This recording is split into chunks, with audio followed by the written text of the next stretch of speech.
আজকে এমন একজন মানুষের গল্প বলবো যার চিন্তাধারা মনে প্রাণে ছিল বাংলাদেশের চলচ্চিত্রের উন্নয়ন। ঢালিউড সিনেমার দীর্ঘ সময় জনপ্রিয়তার শীর্ষ অবস্থান ধরে রাখা নায়করাজ রাজ্জাকের পর ঢালিউড যুবরাজ বলা হয় যাকে। যে মানুষটি তার কেরিয়ারে 400টিরও অধিক চলচ্চিত্রে অভিনয় করেছেন এবং যার ঝুলিতে রয়েছে শ্রেষ্ঠ অভিনেতা হিসেবে একটি জাতীয় চলচ্চিত্র পুরস্কার, 3টি মেরিল প্রথম আলো পুরস্কার সহ অসংখ্য পুরস্কার, যার অভিনীত আম্মাজান চলচ্চিত্রটি বাংলাদেশের সর্বোচ্চ ব্যবসা সফল ও জনপ্রিয় চলচ্চিত্রগুলোর মধ্যে অন্যতম। হ্যাঁ বন্ধুরা, এতক্ষণে হয়তো বুঝে গেছেন আমরা কার কথা বলছি।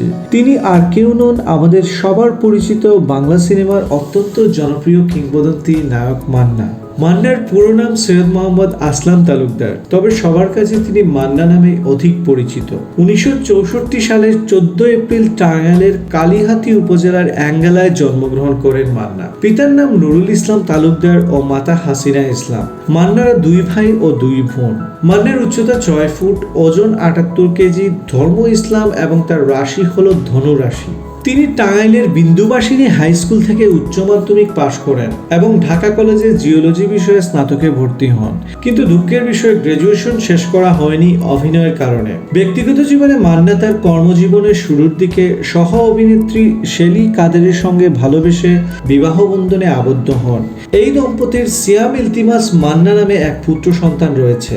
ছোটবেলা থেকেই চলচ্চিত্রের প্রতি প্রচন্ড ঝোঁক ছিল মান্নার। কলেজে পড়ার সময় প্রচুর সিনেমা দেখতেন তিনি, বিশেষ করে নায়করাজ রাজ্জাকের সিনেমা হলে তো কথাই নেই। স্বপ্ন দেখতেন তিনিও একদিন অভিনয় করবেন। 1984 সালে তিনি এফডিসির নতুন মুখের সন্ধান কার্যক্রমের মাধ্যমে বাংলা চলচ্চিত্রে আসেন এবং প্রথম সুযোগটি করে দেন নায়করাজ রাজ্জাকই, এবং ছবির নাম ছিল তওবা। এই ছবিতে তার পারিশ্রমিক ছিল মাত্র 2001 টাকা। 1985 সালে কাজী হায়াত পরিচালিত পাগলি চলচ্চিত্রে অভিনয়ের মাধ্যমে প্রথম সিলভার স্ক্রিনে দেখা যায় তাকে, যদিও তার অভিনীত প্রথম চলচ্চিত্র ছিল তওবা। এরপরে অনেকগুলো ছবিতে পার্শ্ব ও দ্বৈত নায়ক চরিত্রে অভিনয় করেন তিনি। তার মধ্যে কিছু উল্লেখযোগ্য চলচ্চিত্র ছিল মোনালিসার বিপরীতে শিমুল পারুল, রেহানা জলিলের বিপরীতে নিষ্পাপ, কবিতার বিপরীতে বাপ বেটা, চম্পার বিপরীতে ভাই আমার জান, সুনেত্রার বিপরীতে বাদশা ভাই, কোবরা, চম্পার বিপরীতে গরিবের বন্ধু আম্মাজান, রানীর বিপরীতে অবুঝ সন্তান, ছোট বউ, পালকি, দুঃখিনী মা ইত্যাদি চলচ্চিত্রগুলো।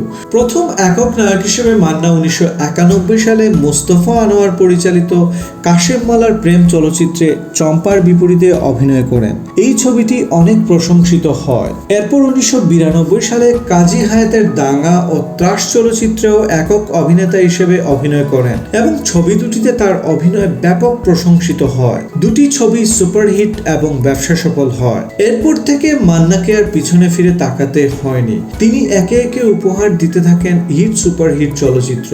প্রান্তিক জনগোষ্ঠীকে সিনেমা হলমুখী করার ক্ষেত্রে অসামান্য ভূমিকা রেখেছেন ঢালিউড সুপারস্টার মান্না। তার সিনেমায় বঞ্চিত নিপীড়িত মানুষের কথা উঠে এসেছে বারবার। বঞ্চিত মানুষের কথা সিনেমার পর্দায় সুনিপুণভাবে অভিনয়ের মাধ্যমে তুলে ধরে তিনি সবার মন জয় করেছিলেন। তাই তিনি ছিলেন আপামর জনসাধারণের প্রিয় নায়ক। মান্না 24 বছরের কর্মজীবনে 4 শতাধিক চলচ্চিত্রে অভিনয় করেছেন। মান্না একমাত্র নায়ক যিনি 100 এর অধিক পরিচালক ও 61 জন নায়িকার সাথে ছবিতে অভিনয় করেছেন, যা যে কোনো অভিনেতার জন্য একটি বিরল রেকর্ড।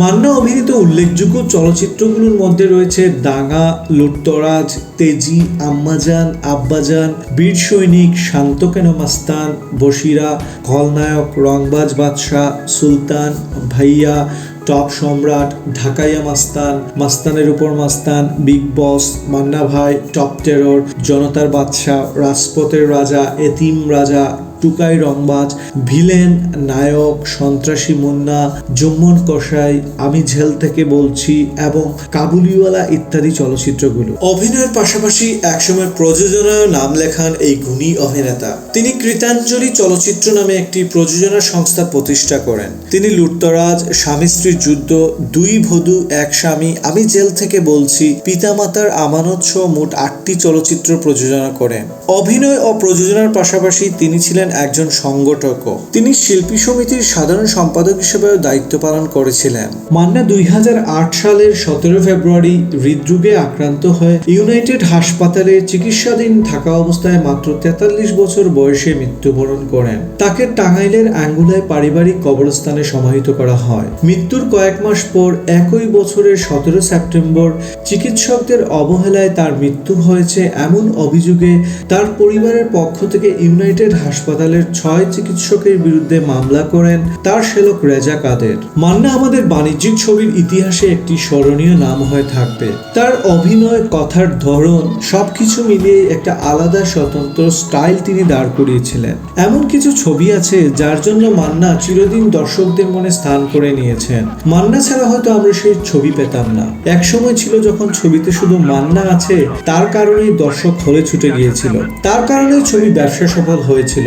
মান্না যে ছবিতে দুর্দান্ত, সে ছবির কাহিনী যত গতানুগতিকই হোক না কেন, সেই ছবি ব্যবসা করবেই, তাতে কোনো সন্দেহ ছিল না। সমসাময়িক রাজনৈতিক পটভূমির সাহসী প্রতিবাদী গল্পের এমন কিছু ছবি মান্না আমাদের দিয়েছিলেন যা অন্য আর কোনো নায়ক দিতে পারেননি ও আগামীতেও পারবেন কিনা সেটা নিয়ে সন্দেহ আছে। যে ছবিগুলো আমাদের চলচ্চিত্রকে করেছে সমৃদ্ধ।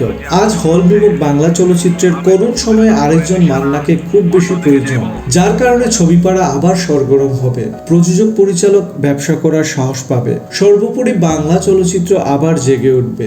এমন আরেকজন মান্নার আশায় পুরো বাংলা চলচ্চিত্র।